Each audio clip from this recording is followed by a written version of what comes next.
A video once went viral in Japan. The video shows a 3-year-old girl sitting perfectly still, watching her mother make an origami crane. And not for a minute or two, but for 20 minutes.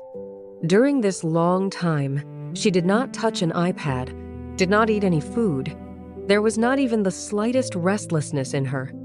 She was just watching her mother's work with deep attention. When Western parents saw the video, they couldn't believe it at first. Then, feeling a kind of shame, they asked themselves, how is this possible? But what does this video actually teach us?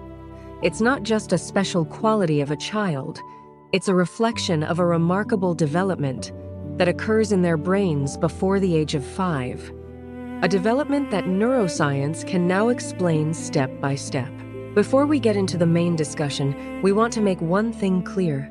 It's not too late. Even if your child is 3 or 4 years old, everything you're about to learn applies to them. This window of time hasn't completely closed, but it's slowly closing. So the most important thing is to make the most of the time. Many videos about Japanese parenting repeatedly use the same terms, shitsuke, Mimamoru, and screen time rules. These are real concepts. But most videos only explain what to do, without explaining why you should do it. And without understanding the why, it becomes difficult to properly apply them in everyday life. Today, we'll go a little deeper. We'll look at how these Japanese habits gradually affect a child's developing brain. And more importantly, how you can incorporate these ideas into your own life, starting with a very small habit, one that takes less than 3 minutes to do.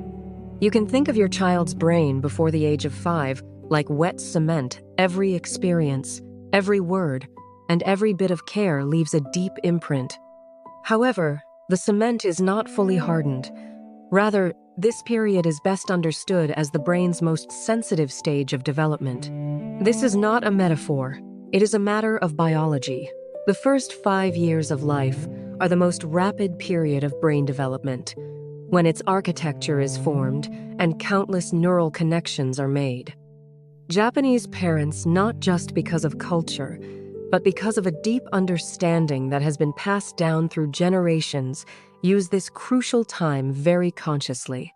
A long-term study of more than 1,000 Japanese children who were raised with 6 specific daily habits showed that they had relatively stronger working memory, longer attention spans, and better problem-solving skills by the time they reached 1st grade. The most important thing here is, this wasn't an educational app. It wasn't flashcard training, or even structured academic study. Just 6 habits. Habit 1: sleep. Japanese children between the ages of 1 and 5 sleep, an average of 11 to 12 hours every night.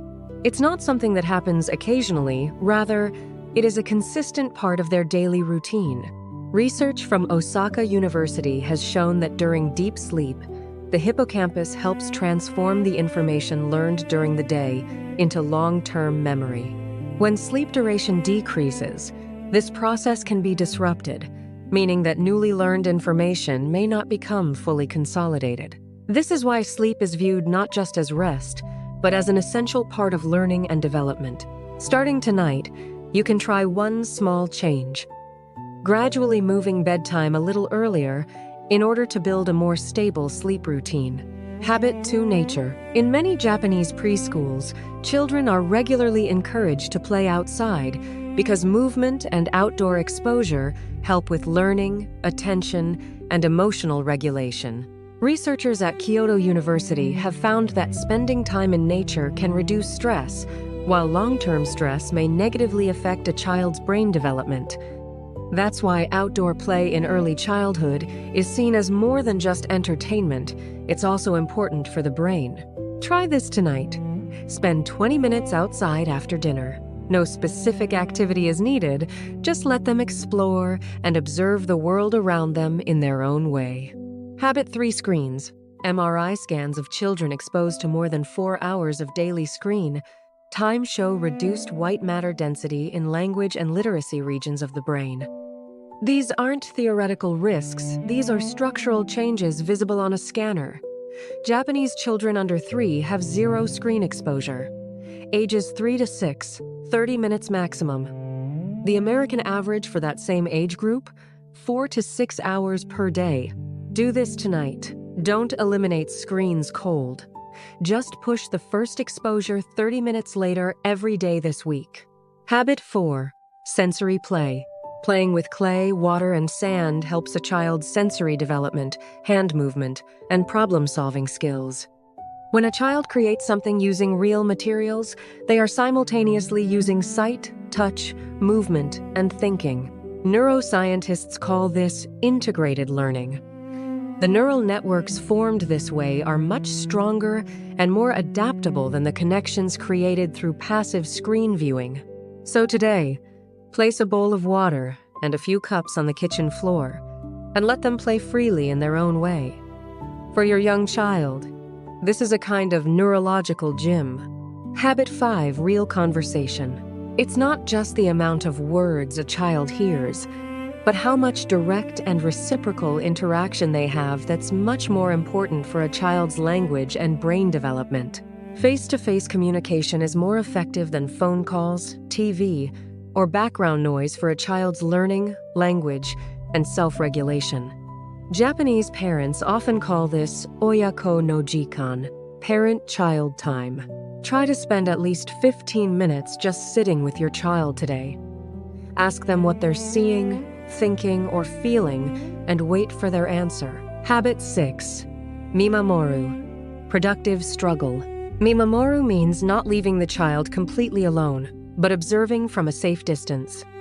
According to Japanese belief, children grow up stronger when adults learn to resist rushing to the rescue in every small problem. When a child solves a small problem on their own, parts of their brain are activated that help them stay calm and handle stress. And when the task is successful, a kind of feel-good chemical dopamine is released in the brain, which teaches them that trying will pay off. But when we help too quickly, we unknowingly send a neurological message. You can't do this. Gradually, their brains start to believe it too.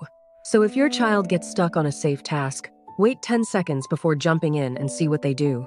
This is why Japanese parenting seems a bit difficult for many. But the good thing is that you can start with small habits without doing anything big. For example, just sitting next to your child for 3 minutes before bed, asking him, what was the most difficult thing that happened today?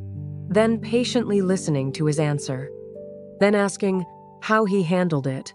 In this small time, you are building up, talking together, thinking about your feelings, and a bedtime routine. Everything. Here's what most videos about Japanese parenting won't say out loud. Japan is not a parenting utopia.